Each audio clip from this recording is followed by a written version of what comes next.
नमस्कार शिक्षक साथियों। हेलो बच्चों, you are watching remake edupath YouTube channel. Please subscribe this channel and hit the bell icon. आज मैं आपके लिए क्लास 8 अतीत से वर्तमान पाठ 3 लेकर आया हूँ। इस वीडियो में हम पाठ विश्लेषण करेंगे, पूरे पाठ को पढ़ेंगे और इस पाठ के महत्वपूर्ण बातों को जानेंगे। तो आइए पाठ को शुरू करते हैं। ग्रामीण जीवन और समाज, यानी अंग्रेजी शासन और भारत के गांव, यानी अंग्रेजी शासन व्यवस्था में भारत के गांव कैसे थे, ग्रामीण जीवन कैसा था, उनका समाज कैसा था, इस बारे में इस पाठ में चर्चा की जाएगी। आइए देखते हैं। पिछले अध्याय में आपने यह जाना कि किस तरह एक व्यापारिक कंपनी ने भारत में अपना राज कायम किया।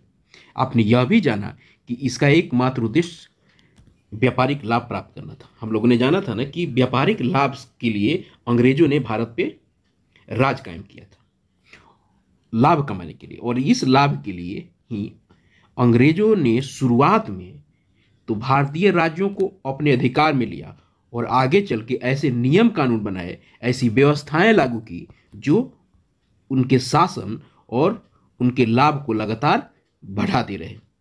इन सभी बातों को आप आगे के अध्यायों में पढ़ेंगे। वर्तमान पाठ में आप इस बात को जानेंगे कि अंग्रेजी शासन में, यानी अंग्रेजों के शासन का प्रभाव भारतीयों गांवों पर किस प्रकार पड़ा। यानी इस पाठ में हम जानेंगे कि अंग्रेजी शासन का जो प्रभाव है भारत के गांवों पर कैसे पड़ा, उनके जीवन शैली पर कैसे पड़ा। आइए जानते हैं। अंग्रेजी शासन के पहले भारत के गांव। अब पहले ये जानते हैं कि अंग्रेजी शासन नहीं था तब भारत के गांव कैसे थे। आइए, हमेशा से ही भारत एक अधिकांश आबादी गांव में रहती थी। हमेशा से भारत की अधिकांश आबादी कहाँ रहती थी? गांव में रहती थी, रहती आई है। और आज भी कुल आबादी का 68% भाग गांव में रहती थी। हमें यह याद रखना पड़ेगा कि कितना प्रतिशत भाग गांव में रहती है आबादी का, तो 68%। इसका अर्थ यह है कि भारत की अर्थव्यवस्था गांवों पर ही आधारित थी। गांव के लोगों की मेहनत और श्रम से बड़े बड़े राज्यों, साम्राज्यों का निर्माण हुआ। वहां रहने वाले किसानों के कठोर श्रम से प्राप्त आय से ही यह देश आत्मनिर्भर और संपन्न था। पहले ऐसी व्यवस्था थी। ज्यादातर गांवों में सभी तरह के काम करने वाले लोग रहते थे जो उन गांवों की जरूरतों को पूरा करते थे। उस समय जमींदारों की एक प्रभावशाली वर्ग भी गांव में रहता था, जिनके पास राजा द्वारा दी गई काफी जमीन होती थी। और वे ही गांवों से लगान, लगान किसे कहते हैं? कृषि उपज पर राजा द्वारा किसानों से लिया जाने वाला कर। अगर लगान पूछे लोग तो बताया जा सकता है कि कृषि उपज पर राजा द्वारा किसानों से लिया जाने वाला कर लगान होता है। तो वे ही गांव से लगान की वसूली करते थे। इसके एवज में या फिर राज्य के अन्य कामों को देखने के एवज में उन्हें जमीनें मिलती थी। किसको? जमींदारों को। किसके द्वारा? राजाओं से। उस समय यानी अंग्रेजी शासन के पहले गांवों के लोग अपनी आवश्यकता की ज्यादातर चीजों का उत्पादन एवं निर्माण स्वयं करते थे। यहाँ की अधिकांश आबादी का मुख्य काम कृषि था। खेती के लिए जमीन उन्हें राजा से मिलती थी, इसी के बदले लगान लिया जाता था। समूची जमीन का मालिक राजा ही होता था। कब? अंग्रेजी शासन से पहले। जमींदार और किसानों का भूमि पर अधिकार तभी तक रहता था जब तक राज्य का लगान मिलता था, यानी राज्य को लगान मिलता रहता था। ऐसा नहीं होने पर तुरंत ही राजा द्वारा जमीन छीन ली जाती थी। किससे छीन ली जाती थी? किससे छीन ली जाती थी? जमींदार और किसानों का भूमि पर अधिकार छीन लिया जाता था। कब? जब वो लगान नहीं देते थे। गांवों में लोग प्रायः मिलजुल कर सहयोग से रहते थे। छोटे मोटे झगड़ों का समाधान भी आपस में ही हो जाता था। राजा का या उसके अधिकारियों का गांव में ज्यादा दखल नहीं रहता था।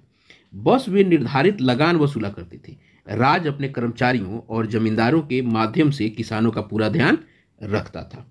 वह जानता था कि अगर इन किसानों द्वारा खेती का काम बंद कर दिया जाएगा तो उसकी आमदनी कम हो जाएगी। यहीं से उनके लिए खर्च हेतु पैसा, व्यापारियों के लिए वस्तु और सेना, पुलिस तथा अन्य कर्मचारियों के लिए भोजन आदि का प्रबंध होता था। इस तरह गांव ही किसी भी शासन की आमदनी का मुख्य स्रोत था। इसलिए अंग्रेजी सरकार ने भी सबसे पहले गांवों पर ही ध्यान दिया और उस पर अपना नियंत्रण स्थापित करने की सोची। यह थी अंग्रेजी शासन आने से पहले गांवों की व्यवस्था। अब देखते हैं अंग्रेजों को लगान वसूली का अधिकार मिला, कैसे मिला, कब मिला, किस तरह मिला, इसको देखते हैं। पिछले अध्याय में आपने यह जाना कि किस तरह अंग्रेजों को भारत के एक बड़े और समृद्ध क्षेत्र बंगाल, बिहार और उड़ीसा से लगान वसूली का अधिकार मिल गया।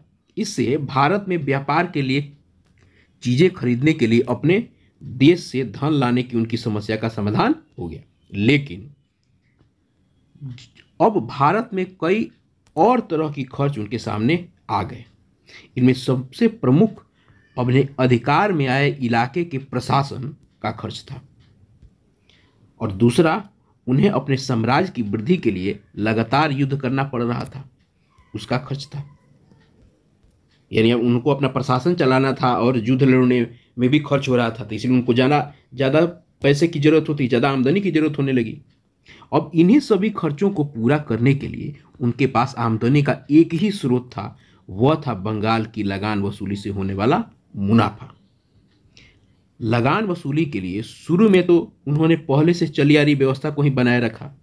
इसके लिए शुरुआत में वे पहले से विद्यमान जमींदारों से ही काम लेते थे, लेकिन ऐसा ज़्यादा दिनों तक नहीं चला। ज़्यादा से ज़्यादा लाभ प्राप्त करने की इच्छुक अंग्रेजी सरकार वर्तमान व्यवस्था से प्राप्त होने वाले आय से संतुष्ट नहीं थी।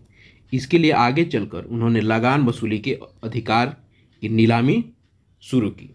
जो व्यक्ति किसी खास इलाके में ज़्यादा लगान वसूल करने की बोली लगाता, उसे लगान वसूलने का अधिकार दे दिया जाता। इसे आप ठेकेदारी व्यवस्था कह सकते हैं, परंतु यह व्यवस्था ज़्यादा दिनों तक नहीं चल पाई। अब मान लीजिए कि पहले तो बंगाल, बिहार, उड़ीसा पे उन्होंने काबिज कर लिया था, क्योंकि पहले उनका काम चल जाता था। लेकिन जब उनका साम्राज्य बढ़ने लगा अंग्रेजों का, तो ज़्यादा पैसे की जरूरत चाहिए ना, ज़्यादा धन चाहिए ना। युद्ध भी लड़ते थे राजाओं को हराने के लिए, तब भी उनको खर्च चाहिए। तो अब खर्च के लिए क्या करे वो लोग नई व्यवस्था शुरू कर दिए। अब बोली लगाने लगे कि जो ज़्यादा लगान वसूल करके देगा उसी को लगान वसूलने का अधिकार दे दिया जाएगा। लेकिन व्यवस्था क्या हुआ, चला नहीं। इस व्यवस्था में ठेकेदारों को फायदा हो रहा था और वे तय राशि से जितना ज़्यादा वसूल करते वह उनका हो जाता था। जब वो ठेकेदारी में दे दिए कि भाई आपको ठेका में दे दिया है, आप हमको लगान वसूल करना। अब क्या करते थे ठेकेदार, जिसको ठेका मिल गया, वो क्या करते थे, जितना तय था उससे भी ज़्यादा, बहुत ज़्यादा वसूल करके और ज़्यादा वाला अपने पास रख देते थे। और अंग्रेजों को क्या लगा, अंग्रेजों को ये लगा इसमें तो हमको घाटा हो रहा है, तो उनके फिर और नया तिकड़म उन्होंने इस्तेमाल किया। अब देखिए आगे क्या करते हैं वो। किसानों के लिए भी यह तरीका बहुत ही हानिकारक था। कौन सा है, ठेकेदारी वाला, क्योंकि उन्हें यह पता ही नहीं होता कि किस साल उन्हें कितना लगान देना है। दूसरे ठेकेदारों का ध्यान केवल पैसा वसूली पर होता था। कृषि का उत्पादन या किसानों की आय कैसे बढ़े, इसकी चिंता उन्हें नहीं होती थी। किसको, ठेकेदारों को। कंपनी सरकार के लिए भी यह एक समस्या थी। जो ठेकेदारी व्यवस्था उन्होंने लगान के लिए दी थी उसमें सबको नुकसान हो रहा था। उन्हें व्यापार के लिए एक निश्चित धनराशि निश्चित समय पे चाहिए था, मगर इस व्यवस्था से उन्हें यह पता ही नहीं चल पाता कि अगले वर्ष उन्हें कितनी आमदनी होने वाली है। उन्होंने कुछ वर्षों तक इस व्यवस्था को चलाए रखा, लेकिन वे एक ऐसी व्यवस्था चाहते थे जिससे उन्हें ज़्यादा से ज़्यादा एवं नियमित धन लगान के रूप में प्राप्त हो। ठेकेदारी व्यवस्था तो अंग्रेजों ने शुरू कर दी, लेकिन उनको उसमें फायदा नहीं।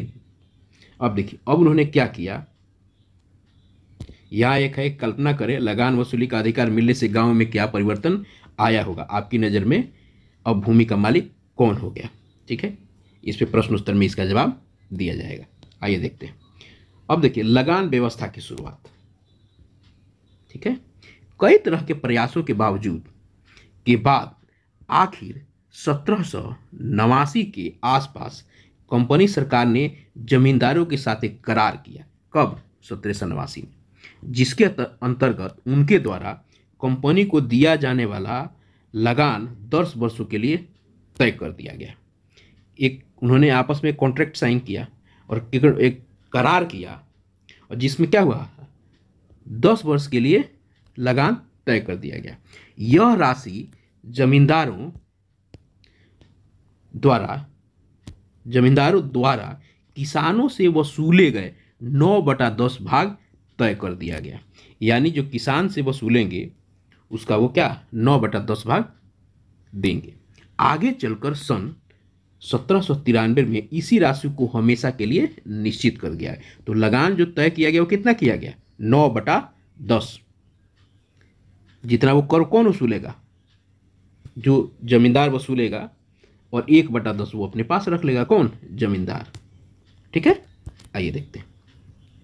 3 साल बाद उसको, यानी 4 साल बाद 1793 में इसी राशि को निश्चित मान लिया गया। आइए देखते हैं।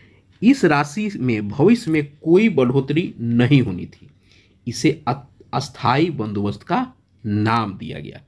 तो हमको पता हो गया कि अस्थाई बंदोबस्त क्या हुआ, एक करार हुआ अंग्रेजों से और जमींदारों के बीच, कितने दिनों के लिए, 10 वर्ष के लिए। और उसमें तय किया गया कि जमींदार जो है किसान से जो लगान वसूलेगा उसका 9/10 हमको देगा, यानी किसको देगा, अंग्रेज को, और 1/10 वो अपने पास रखेगा, जिसको बाद में इस व्यवस्था को अस्थाई कर दिया गया। इसीलिए इस बंदोबस्त को अस्थाई बंदोबस्त का नाम दिया गया। एक आकलन के अनुसार यदि किसानों की उपज, उदाहरण के अनुसार बताया जा रहा है, 100 माना जाए तो इस व्यवस्था के तहत अंग्रेजी सरकार को उनमें से 45% हिस्सा प्राप्त होता था। कितना, 45%।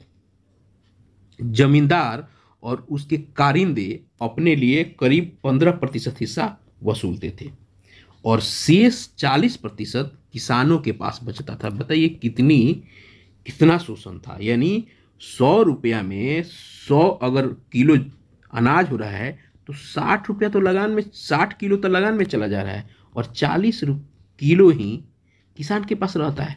कितना शोषण था किसान के पास रहता है। आइए क्या था, लगान हो जाता था। बताइए।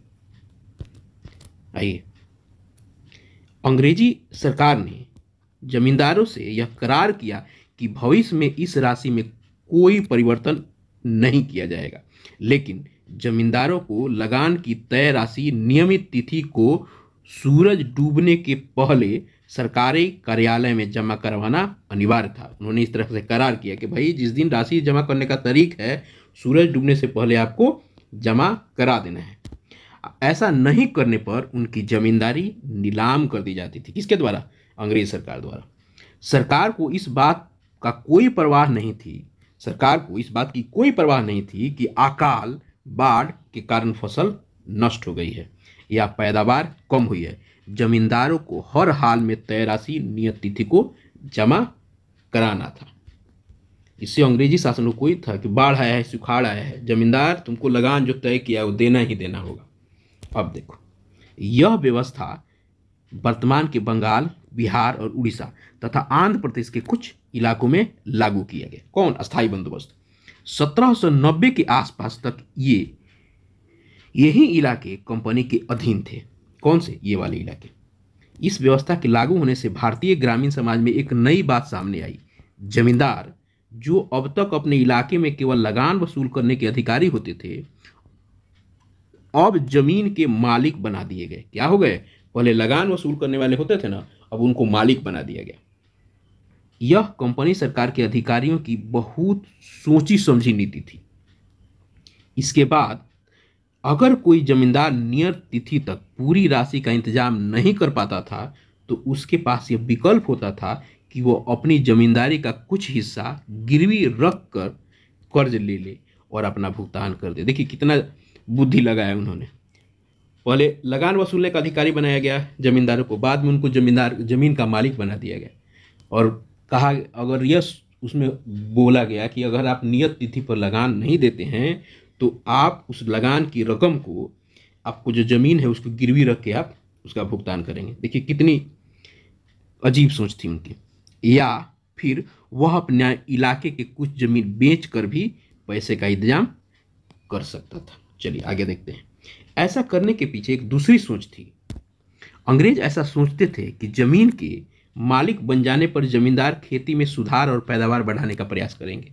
देखिए कितना था कि अगर जमीन का मालिक अगर हो जाएगा जमींदार तो क्या करेगा, उसमें ज़्यादा बढ़िया से फसल उगाएगा तो उनको ज़्यादा लगान मिलेगा। उनके अपने देश तथा यूरोप के अन्य देशों में कुछ ऐसी ही व्यवस्था थी।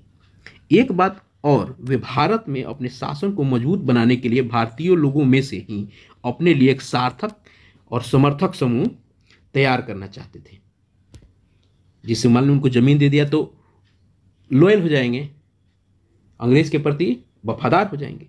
यह भी उनकी एक सोच में से एक बात थी। एक ऐसा समूह जो अपना अस्तित्व अंग्रेजों के यहाँ बने रहने में देखता हो। इसके लिए जमींदारों से बेहतर समूह उनके लिए कोई और नहीं हो सकता था। इन लोगों का अपने इलाके के गांवों पर काफ़ी प्रभाव होता था और इनके माध्यम से अंग्रेजों के लिए भारतीयों गांव पर नियंत्रण कर पाना भी काफ़ी आसान था। आगे चलकर अंग्रेजी सरकार की यह नीति काफ़ी सफल सिद्ध हुई।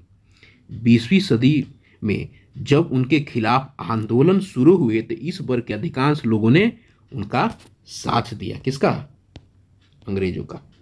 मगर इस व्यवस्था में सबसे बड़ी खामी यह थी कि सरकार ने जमींदारों से उन्हें दी गई जमीन के बदले कितनी लगान ली जानी थी यह तो तय कर दिया, लेकिन किसानों से जमींदार कितना वसूलेंगे यह तय नहीं हुआ था। इसका प्रभाव यह पड़ा कि कई जमींदार जरूरत से ज़्यादा किसान से पैसा वसूल करते थे, जिससे किसानों पर बोझ काफ़ी बढ़ गया। दूसरे समय पर लगान न चुकाने के कारण कई पुराने जमींदार जो अपने किसानों से बलपूर्वक लगान वसूल नहीं करते थे, उनकी जमींदारी चली गई और उनकी जगह ऐसे लोगों ने ले ली जिन्हें किसानों और गांव के हित से कोई मतलब नहीं था। कई जमींदार कर्ज के बोझ में दब गए और धीरे धीरे उनकी जमींदारी महाजनों और व्यापारियों के हाथ में चले गए। बात समझ में आ रही होगी। इस व्यवस्था के लागू होने से कंपनी सरकार की समस्या थोड़े दिनों के लिए समाप्त हो गई। क्या किया था उन्होंने? जमींदार को मालिक बना दिया था। अब उसमें हुआ क्या था कि अब कुछ लोग लगान तो दे देते थे, तय लगान, लेकिन ये तय नहीं किया गया था कि किसान से कितना लेना है। तो होता क्या था कि अंट का संट लेते थे, वो बहुत ज़्यादा ले लेते थे और मुनाफा होता था, इससे किसानों को नुकसान होता था। और दूसरी तरफ कुछ ऐसे ज़मींदार थे जो ज़बरदस्ती और जोर ज़बरदस्ती जो नहीं कर पाते थे किसानों से लगान, तो उनको कर्ज में डूबना जाना पड़ता था, क्योंकि अंग्रेज को तो लगान देना पड़ता था और इसलिए ज़मीन बेचते चले गए, कर्ज में डूबते चले गए। और ये सारी चीज़ें किसके हाथ में चली गई? व्यापारियों के हाथ में चली गई, क्योंकि उन्होंने ज़मीन गिरवी रखी, बेची। अब बेचेगा किससे? व्यापारियों से या महाजनों से, जिनके पास पैसा होगा। तो आइए देखते हैं। इस व्यवस्था के लागू होने से कंपनी सरकार की समस्या थोड़े दिन के लिए समाप्त हो गई, लेकिन 1815 से 20 तक उनके अधीन कई और इलाके आ गए और वहां के लिए भी कोई लगान व्यवस्था तय करनी थी। अस्थायी व्यवस्था के लागू होने, ये हम लोग अस्थायी व्यवस्था की अभी बात कर रहे थे। अस्थायी व्यवस्था के लागू होने के समय से कंपनी के अधिकारियों में दो मत थे। एक मत तो उसके पक्ष में था और दूसरा मत वाले लोगों को यह लगता था कि इससे कंपनी सरकार को नुकसान हो रहा है। वे चाहते थे कि सरकार को कुछ वर्षों तक लगान राशि को बढ़ाने का अधिकार अपने पास रखना चाहिए। उनका मानना था कि अंग्रेज का खर्च लगातार बढ़ता जाएगा और इसे पूरा करने का कोई और रास्ता नहीं है। दूसरी ओर अधिकारियों को यह भी समझ में आने लगा था कि इस व्यवस्था में सबसे ज़्यादा फायदा जमींदारों को हो रहा है। उन्हें बगैर कुछ किए ही अच्छा धन मिल जा रहा है, तो उनके विचार से क्यों नहीं सीधा किसानों से संपर्क किया जाए। और इस विचारधारा के पीछे अंग्रेज अर्थशास्त्री रिकार्डो, ये विचारधारा जो था कि जमींदारों से लेके सीधा किसानों से संपर्क किया जाए, और ये कौन विचार दिया था? अर्थशास्त्री रिकार्डो। तो एक अंग्रेज अर्थशास्त्री रिकार्डो की सोच का बड़ा हाथ था ये जो सोच हो रही थी। अब जब कुछ नए इलाकों में लगान व्यवस्था तय करने का समय आया तो दूसरे मत वाले लोगों की जीत हुई, यानी किसानों से सीधा संपर्क किया जाए। रिकार्डो के अनुसार उनकी पुस्तक का नाम प्रिंसिपल ऑफ पॉलिटिकल इकोनॉमी इसको हमें याद रखना पड़ेगा। रिकार्डो, ये पुस्तक किसने लिखी है, तो बताना पड़ेगा कि रिकार्डो ने लिखी है, जो सन 1821 में प्रकाशित हुई। जमींदार खुद उत्पादन के लिए कुछ नहीं करता है, मजदूर अपना श्रम लगाता है, पूंजीपति अपनी पूंजी लगाता है, उद्यमी लोग उद्योग संगठन में सक्रिय होता है। आज जमींदार जमीन के लिए जो किराया पाते हैं वह सीमित मात्रा में उपलब्ध जमीन पर उसके एकाधिकार की वजह से उन्हें मिलता है।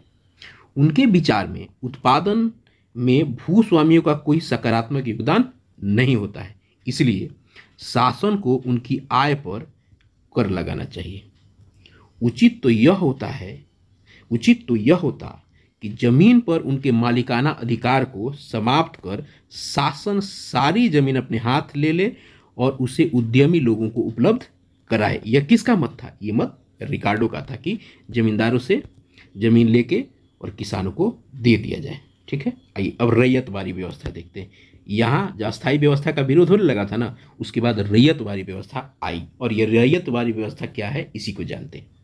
एक नई व्यवस्था दक्षिण और पश्चिम भारत, और अस्थायी बंदोबस्त वाला कहाँ व्यवस्था था? अस्थायी वाला किस जगह है? अस्थायी वाला ऊपर अभी हम लोगों ने पढ़ा ना, अस्थायी वाला ये कहाँ था? ये बंगाल, जो बंगाल है, बिहार और उड़ीसा में था। लेकिन ये रैयतवारी व्यवस्था है, ये दक्षिण और पश्चिम भारत में रैयतवारी व्यवस्था के नाम से शुरू की गई। इसमें जो रिकार्डो का मत था उसी के अनुसार इसमें किसानों के साथ सीधा करार किया गया, और इन इलाकों में परंपरागत रूप से जमींदार नहीं होते थे, इसलिए कंपनी सरकार ने किसी नए व्यक्ति को जमींदार बनाकर स्थापित करने की जगह सीधा किसानों से ही संबंध स्थापित किया। इस व्यवस्था में लगान उपज के आधार पर तय हुआ और पहले जमीन की गुणवत्ता देखी गई। यह एक तरह से अच्छी व्यवस्था थी।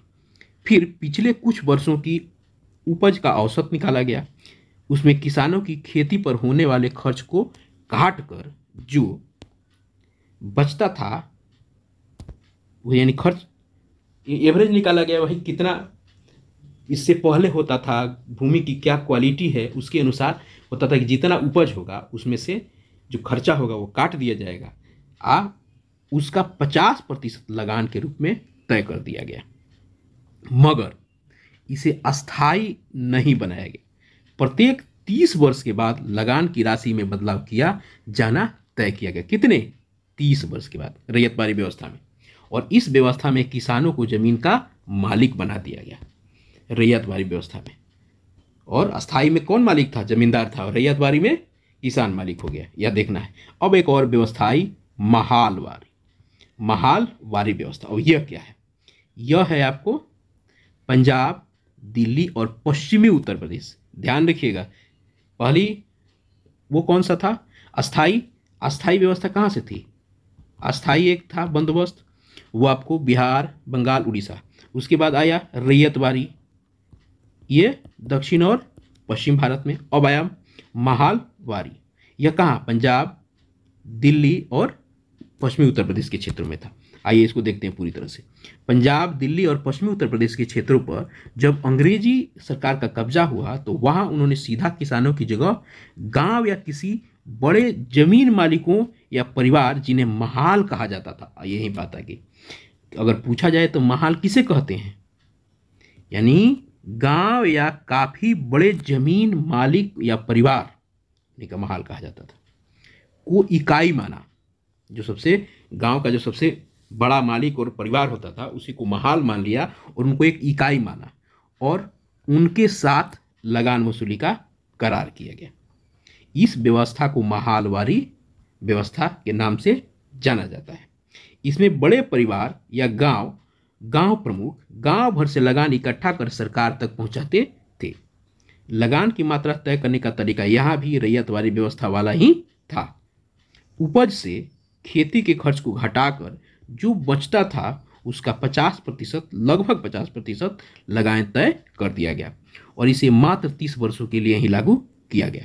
अब देखिए यहाँ महाल, पंजाब, हरियाणा, पश्चिमी उत्तर प्रदेश के इलाके में बड़े गांव या कुछ गांवों के समूह को महाल कहा जाता है। अगर पूछा जाए इसका तो इस तरह से लिख सकते। आइए देखिए, हमने तीन प्रकार पढ़ा। इन तीनों प्रकार की भूमि व्यवस्था को अगर अंग्रेजों के शासन वाले भारतीय क्षेत्र में प्रसार के तहत देखें तो यह निष्कर्ष निकलता है कि कुल कृषि योग्य भूमि में 19% अस्थायी बंदोबस्त के अंतर्गत था, देखिए यहाँ दिखाया गया है ना, और 29% महलवारी व्यवस्था के तहत था और 52% रैयतवारी व्यवस्था में था।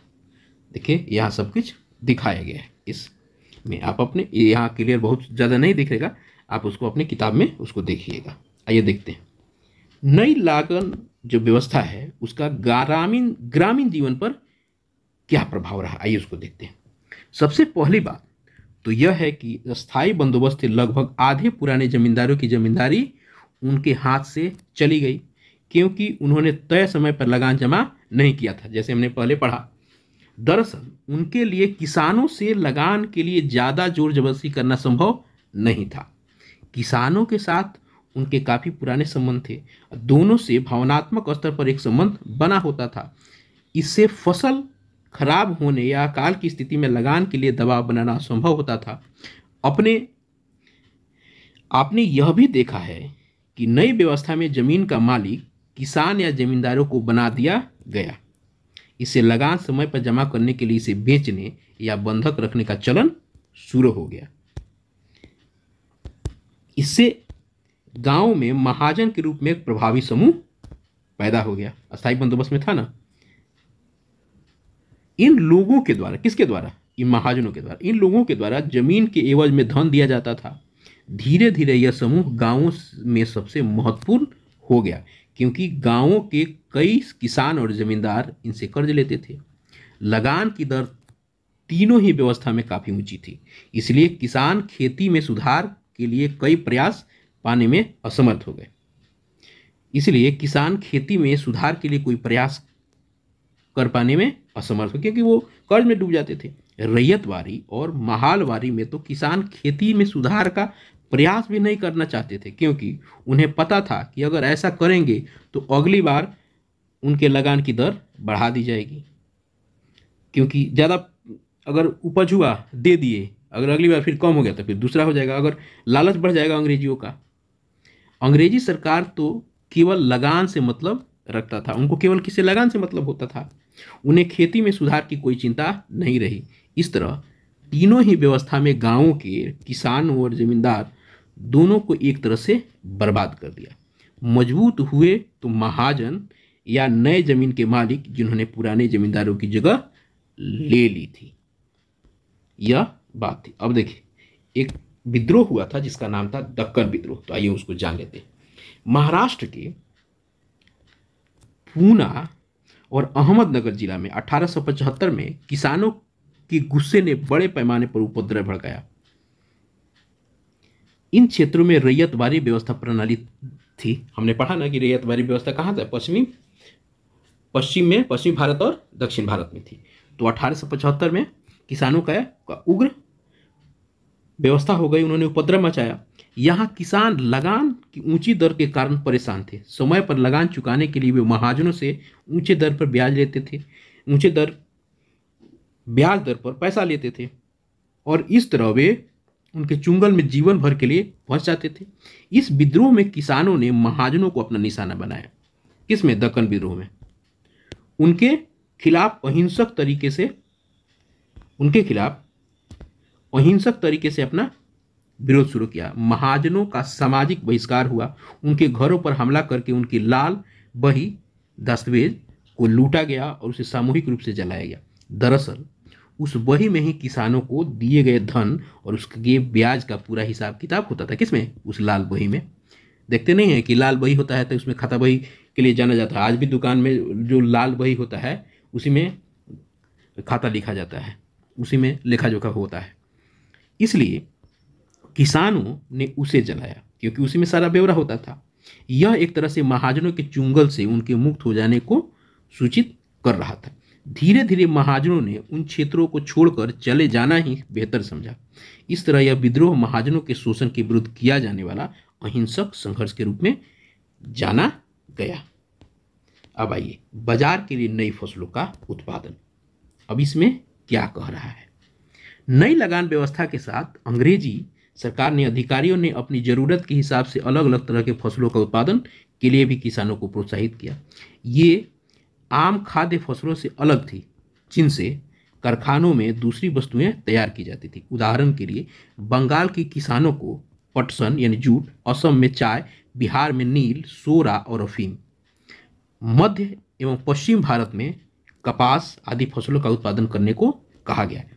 ये हमेशा ध्यान रखने की जरूरत है कि बंगाल में जो है पटसन जूट, असम में चाय, बिहार में नील, सोरा, अफीम और मध्य और पश्चिम भारत में कपास।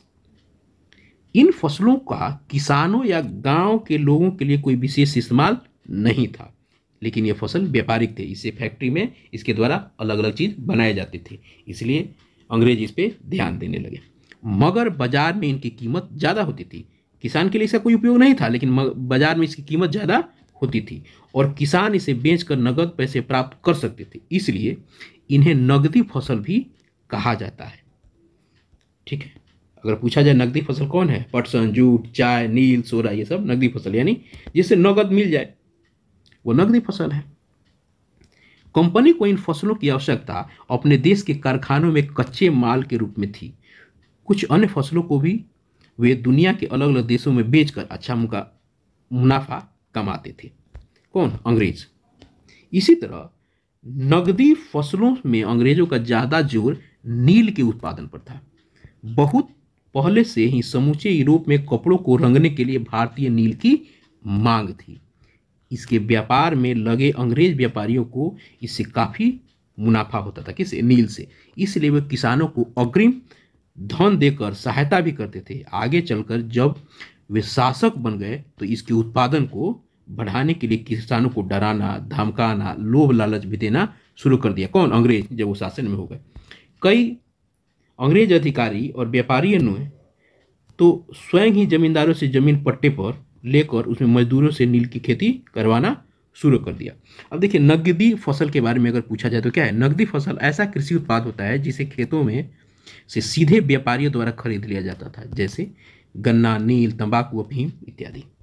आइए देखते हैं नील की खेती की समस्या, जिससे बिहार ज़्यादा कनेक्टेड है। बिहार से ये नील की खेती जुड़ा हुआ है और खासकर चंपारण से। नील की खेती की समस्या है।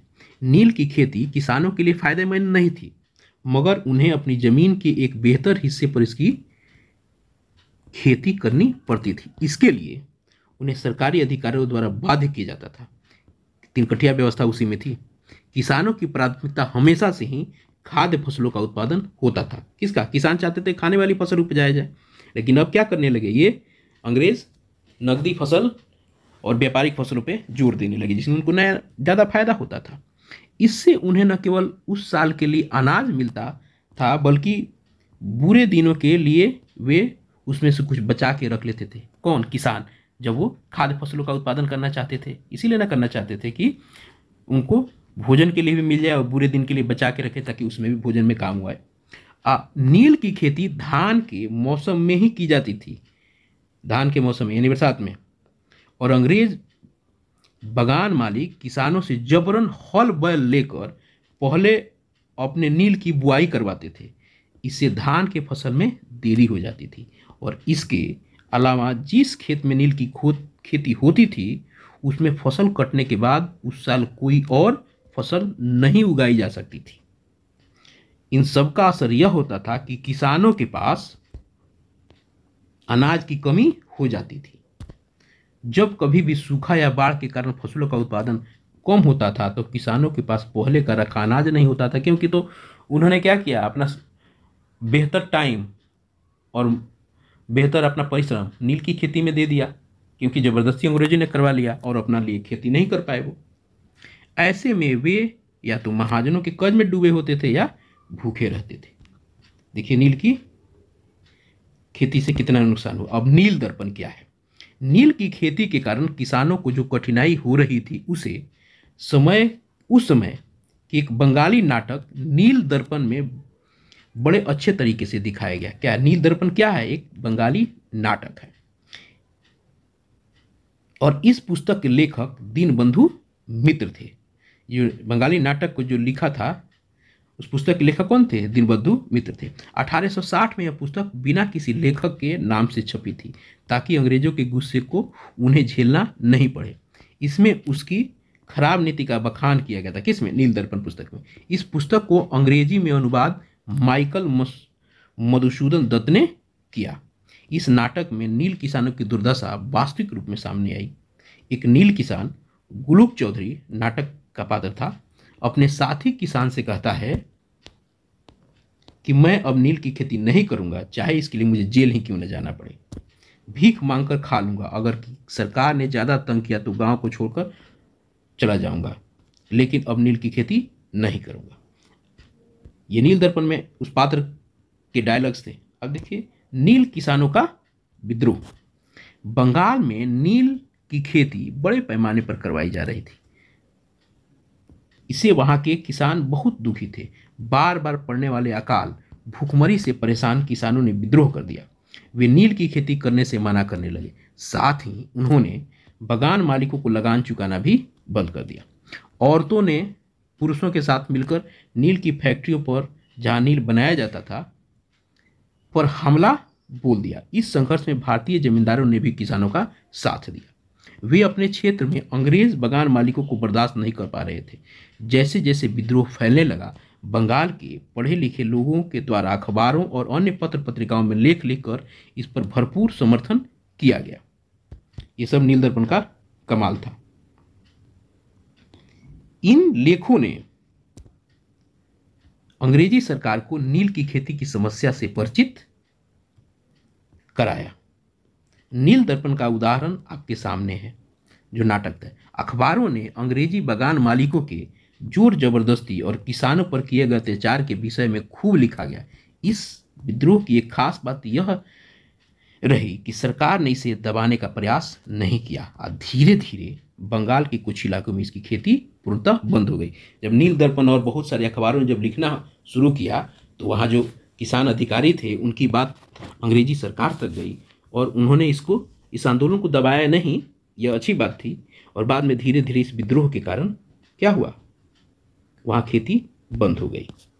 अब बिहार में नील की खेती तो चल रही थी। अब बिहार में नील की खेती के बारे में देखते हैं। बिहार में नील की खेती मुख्य रूप से उत्तर बिहार के चंपारण और मुजफ्फरपुर के इलाकों में की जाती थी। यहाँ अंग्रेज बगान मालिकों ने कुछ बड़े जमींदारों से जमीन पट्टे पर प्राप्त किए और नील की खेती शुरू कराई।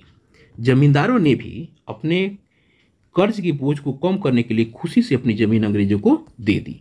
इन दो क्षेत्रों के अलावा भागलपुर और शाहाबाद क्षेत्र में भी नील की खेती बड़े पैमाने पर शुरू हुई। नील के अलावा अंग्रेजों ने इस इलाके में अफीम, पटसन और सोरा नामक नकदी फसलों का उत्पादन भी बड़े पैमाने पर शुरू करवाया। वर्तमान गया जिला अफीम उत्पादन के लिए तत्कालिक बंगाल प्रांत में प्रथम स्थान पर था। पहले हम बंगाल में ही थे, बिहार जो है पहले बंगाल में ही न था। तो उसमें क्या था, गया जिला जो था अफीम उत्पादन में तत्कालिक बंगाल प्रांत में प्रथम स्थान पे था। ये फोटो है जिसमें नील की खेती के को दर्शाया गया, इसको देख लिया जा सकता है। आइए देखते हैं। बिहार में नील की खेती दो तरीकों से की जाती थी, जीरात और असामी बार। जीरात और असामी बार। जीरात में सीधी अपनी देख रेख में अंग्रेज बगान मालिक मजदूरों से खेती करवाते थे। किसमें?